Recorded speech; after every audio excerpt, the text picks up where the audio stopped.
binti Syahramin. Kakak dengan ayah nanti bawa ambil gambar, jangan ambil gambar online nanti lapor. 2 bulan 5 penghafazan selama 1 tahun 7 bulan 7 hari. Ribuan terima kasih Murabbi Muhammad Farhan bin Abdul Qadir.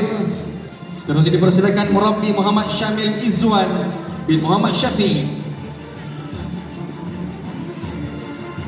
11 hari dan beliau antara insan yang pantang menyerah, selesai khatam hafazan pada selepas maghrib malam tadi. Subhanallah. Berjuang sehingga saat garisan penamat, selepas maghrib berjaya khatam 13 juz Al-Quran. Subhanallah. Anda diucapkan dan terima kasih kepada Murabbi Muhammad Syamil Izwan dan dipersilakan Murabbi Muhammad Arash Haikal bin Rusli. Majlis diteruskan dengan mempersilakan Mujahid Muhammad Adil Aizan bin Muhammad Izam Shah Al-Hafiz. Dengan tempoh hafazan selama 6 bulan 16 hari, dan istimewanya Adil Aizan, beliau sanggup tidak balik ke rumah selama 2 bulan kerana mempunyai kesukaan dan niat untuk mencapai target legend Al-Hafiz. Terima kasih tahniah diucapkan. Mabuk alaik. Seterusnya dipersilakan Mujahid Muhammad Qayyum bin Zainun Al-Hafiz. Dengan tempoh hafazan selama 2 tahun 1 bulan 2 hari.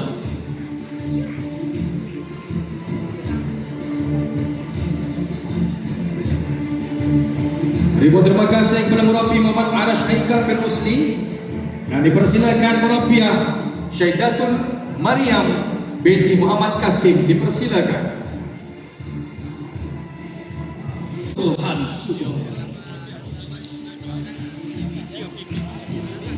Seterusnya majlis mempersilakan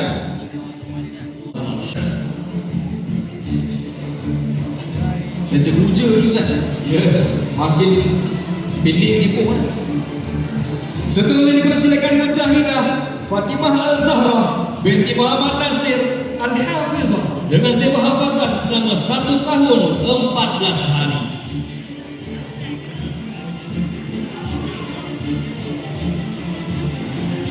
Seterusnya dipersilakan Mujahid Faris Amzal bin Muhammad Nurdi Al-Hafiz.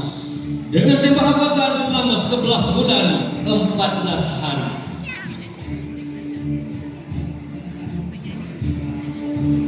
Terima kasih kepada Murabbi Muhammad Syamil Izwan bin Muhammad Syafiq. Majlis diteruskan dengan persilakan Murabbi Wan Muhammad Fakrul Razi bin Wan masuk sebagai murid. InsyaAllah Inggeran maksudnya. tahun depan MC naik jadi berapa? Cantik. Seterusnya dipersilakan. Manda. Terima kasih kepada Murabbi Wan Muhammad Fakrul Razi dan dipersilakan Murabbi Syed Muhammad Imran bin Syed Muhammad Azmi. Dipersilakan.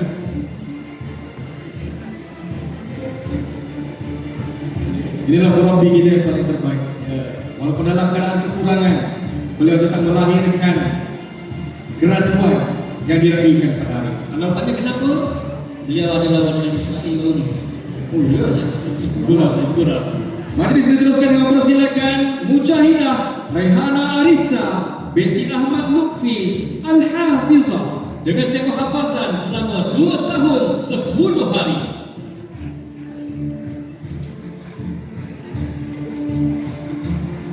Ribuan terima kasih kepada Murabbi Syed Muhammad Imran bin Syed Muhammad Azmi. Seterusnya dipersilakan Murabbiah Siti Fatimah Mardiyah binti Azhar. Dipersilakan.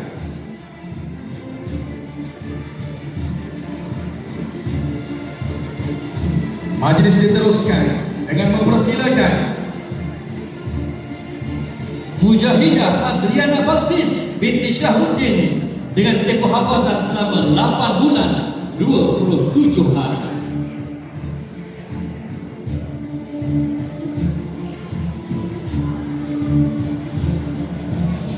Ribuan terima kasih kepada Murabbiah Siti Fatimah Mardiyah. Seterusnya dipersilakan Murabbiah Afrina Adriana binti Muhammad Noh. Dipersilakan.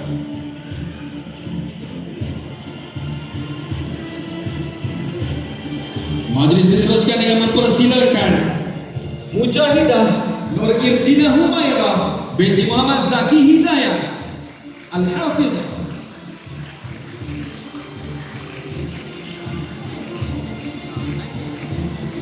Kami pun terima kasih kepada Murabbiyah Afrina Adriana binti Muhammad